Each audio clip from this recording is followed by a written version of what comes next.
My project is called Beyond Zero Emission Labels. So let me ask you guys a question. How many of you driving a EVs? Your family? Wow, there's a lot. So is there a question in your head that whether driving an EV will be really helpful for the environment? Is that question pop up in your heads? So we'll figure it out whether or not driving EVs here in California or in the US is actually helpful for the environment. I've done the assessment of 31 Chinese provinces and then 51 United States and to see whether driving it is a positive solution for the environment. So for the motivations, transportation is about 30% of the global emissions. So electrifying the whole transportation matters a lot to the climate. And according to IEA's newest data, global EV sales passes 20 million in 2025, and China, which is on the right, is colored in red, and then US in green, are over 70% of the car sales of EVs in 2025. And then both China and the US have a lot of different types of EV incentives, like tax credits, especially in the US, trade-in benefits, and also subsidies, direct subsidies to the consumers. So let's first look at the policies. For China, the EV policy support came in 3 phases. The first phase, I call it the demonstration phase. It's from 2009 to 2015 with big subsidies with a tax credits exemption to start the markets. And then moving to the second phase, the tipping point. So from 2016 to 2022, the subsidies are actually slowly cutting down with the fiscal pressure of these Chinese government goes higher and higher. And then moving to the last part, and it's the current part, the central government actually decided to determine all these direct subsidies was actually ended in 2025, and then a national trade-in policy was actually later taken on. Then moving my camera to the US. So the US also had 3 phases. The first one, I'll call it origins. So a federal tax credit up to $7,500 was given to consumers, but actually these automakers lost the subsidies after they selling 200,000 of the models. So the best-selling brands like Tesla and GM Motors lose the subsidies first. So it gave these automakers a huge market pressure if they lost the subsidies from the consumers. And then to the second part, is actually calling the IRA restructuring process. So the government actually decided to keep the $7,500 subsidies, but they removed the cap and then adding on another restriction that asking these automakers to source their products and then manufacture in the North American regions. And then it's lowering the eligible models from 14 to like 4 eventually in the end of 2024. And then to the last part, in 2025, the federal credits were actually repealed entirely, and then leaving the policy choices to individual states like California. We have the Clean Car for All Act. So we gave the tax credit back to the consumer once again. And then, so both China and the US wants to electrify in their transportation systems.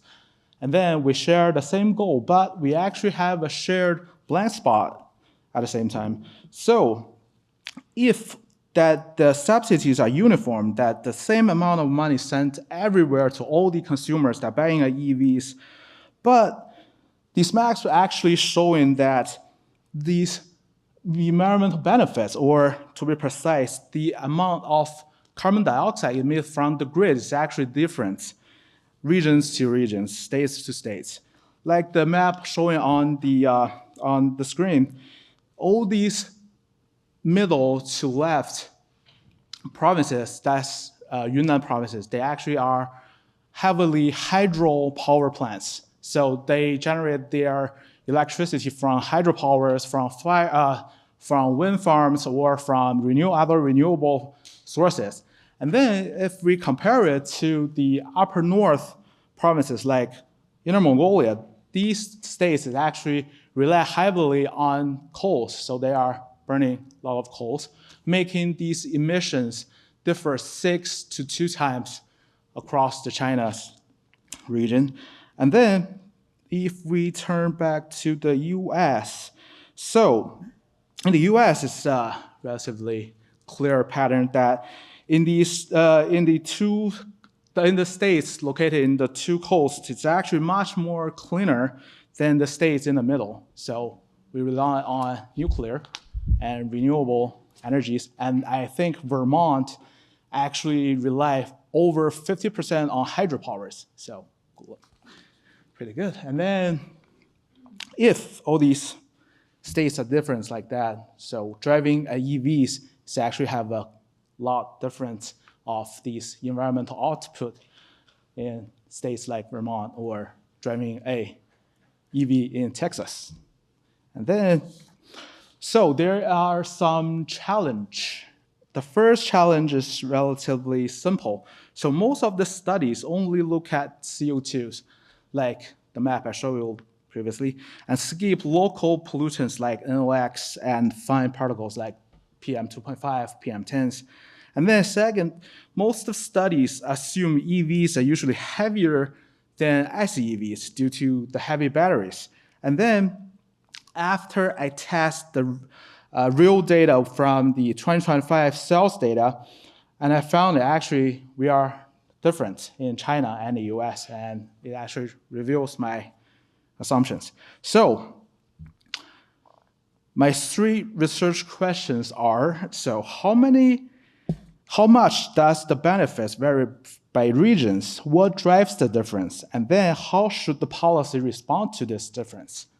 And to do these analysis, there's also 3 phases of doing this. Sorry, I love this 3 phase. So phase 1, I use the Fisher-Price model to forecast how many EVs each Chinese provinces and US states will have by 2030. And then phase 2, I calculate the emission difference between an EV and an ICE EV per kilometer drive across 4 pollutants. And then phase 3, I combine those environmental benefits, market share and size, and also local air quality into a scoreboard that actually ranks each region into a tier. And then the same method runs on both countries so we can compare them directly. All right, for the first part of the methodology, I use Fisher-Price model, and then here's why. Fisher-Price is built for one technology replacing another, which is exactly this case, EV replacing ICE EVs. And then I reject 2 other alternatives. First is the base model. And the base model is actually building for launching a brand new products, which is not what is happening right now in the China and the US markets.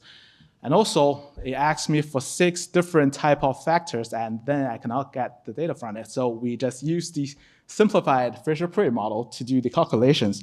And then I reject the simple exponential one due to it's way too simple. And then it actually will predict more than 100% of the car going electric, so which is actually impossible. So that's the reason I say no to the exponential. And then talking about the Fisher-Price, I actually gave it a ceiling. So all these models need a ceiling. So the realistic maximum EV shares for each regions. So I built it from some local factors. First, higher income actually raises the ceiling. So you have more money in your pockets, you have more willingness to buy a new car or trade in your old ICE EVs. And then with a strong public transit, actually lowering the people's willingness to buy EV cars or any other car, since you can just use the public transit to go everywhere without a passenger car. And then third, the cold climate actually lowers the ceiling, since the cold temperature will actually cut EV's drive range. And then for the US, specifically, I add one more factor, is the truck culture. So because pickup trucks And large SUVs are really, really a lot of that in the US. So people are tend to not willing to adopt an EV with an ICE, since you guys have the truck culture, and then we don't have a lot of these truck model of EVs in the markets right now. Only Tesla, Cybertrucks, and then the Rivian. And then China don't have that barrier actually. So this one is the US only, and then it's actually lead to a later result that US is actually EV cars are heavier than the ICE EV cars. So quickly on the data, everything is relatively official. Government grid factors, EPA vehicle standards, and registration records. I would say US data are way too transparent than the data I got from China. So I have to find, I can find all these data from EPA, and then with 2,000 rows of the grid data from EPA, I can just get whatever I want. But for China, a lot of these data are actually hidden into different case studies. And then these companies are not willing to publish these data, no matter the drive range or the or how old is the fleet age. Just the data I have to find it from a third party or gathering by myself through websites. It's just painful. And then key findings. Yay. So 3 findings I got. First, the carbon benefits and how much it actually varies. Switching to an EV actually cuts CO2 everywhere, sadly. And the size depends on the grid. So in China, it ranges from 56 grams per kilometer in this coal-heavy Inner Mongolia to up to 137 in hydro-rich Yunnan provinces. And then in the US, it's from just 32 in West Virginia to up to 205 grams per kilometer in Vermont. So 7 times the difference. And then on average, the US saves more CO2 because the American ICE EV, the internal combustion cars, remind you guys, are actually bigger, heavier, so they burn more fuels eventually. Second is the most surprising one, the NOx divergence. So in China, switching to an EV actually make NOx worse in 16 out of the 31 provinces. So China have a relatively young fleet age. Switching these vehicles, even with these grid mix or grid emissions are the relatively lower level, switching these new vehicle SEVs is actually worth the scenario in China. And then in the US, it's actually reduced switching from EV to switching SEV to EV actually reduce NOx in every states. Even the coal-heavy states, the 2 countries actually go into opposite direction on the same pollutants, since you guys don't have the fleet age requirements here in the US. So I love the car culture here in the US. You can see an old 1970 BMW run on the street. That was so fun to watch. And then, I lost it, sorry. So the last part, the vehicle weight reversal. Research always assume EVs are heavier. You can look at ResearchGate and find out all these research actually assume that EVs are built to be heavier since they have a heavy battery. And then after I do the analysis with top 50 selling EV and SEV cars in the US and the China markets and found out actually it's not the case. So in China, the assumption is actually no longer true. EVs and SEV almost have the same weight because so many small city EVs sell in the Chinese market. But in the US, EVs are 50% heavier because most of the EV model sales in the US markets are SUVs, and then they're heavy. So they are generating more tire particles, PM2.5, and brake particle, PM10s. And then back to my policy toolkit. So instead of the flat subsidies, I match the policy to each region's tier. And then the top tier, priority and targeted. So states should get a stronger push. Food subsidies, charging stations, and public fleet lead the way. And then the bottom tier are different. For grid-first regions, almost everything is different, except one thing, clean the grid first. So because in these states, pushing EVs switching EVs is actually move the pollutions from your car to the energy power plants. Yep. And then let's take a deeper look at the China's case. So each bubble actually represents a province. Horizontal axis is the market size, and then vertical is the environmental benefits. So the ideal corner is the top right. These three provinces. Sorry, the Guangdong province is actually kind of like an outlier of these maps, so it's not look great. So these states is actually the one that are ideal for switching ICE EV to a EV, since you have a great market share, and then you have a great potential of switching EVs to ICE EVs to EVs.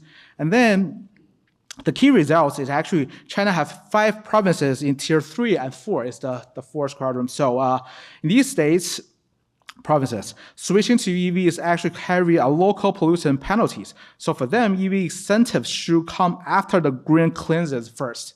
So not before. And then we look into the chart, same chart for the US, and here is the contrast. The US has 0 states in tier 3 and 4 because the American fleet is relatively old and dirty. And then replacing those cars improves local air qualities everywhere. And then even on the coal grids. So taking the two countries together, we face different problems. So China have place where pushing EVs may lead to a backfire, and then the US have none. So for the US, the task is just prioritizing which states comes first. And then side by side, China's charts the US, the US don't have penalty states. And then, but the one questions pop up. So who gonna pay for the incentives, or who gonna be the one that gave these EV automakers more money? So China may have a potential answer to it. It's called the dual credit system that make automakers that sell too many ICEVs buy credits from the EV markets. So the industry actually found the transition itself without the government money. So the US copied this now that the federal subsidy is gone, and we can just weight the credit value toward the regions with the EV with the best potentials. And then some limitation, future work. I only look at the driving phase or the use phase, not on the production phase or the end phase. They are way too hard for me to quantify them. So, and then I use a snapshot of today's grid. Our grid, no matter in China or the US, our grid is become cleaner and cleaner. So our data will change day to day. So I think that's it. I want to say thank you to all of my cohort for the love and support you guys gave me. I want to thank you first, and then to my lovely, beautiful vibe on the second floor for the love and support you gave me, and then thank you for doing the beautiful map on the previous page. Yep. Any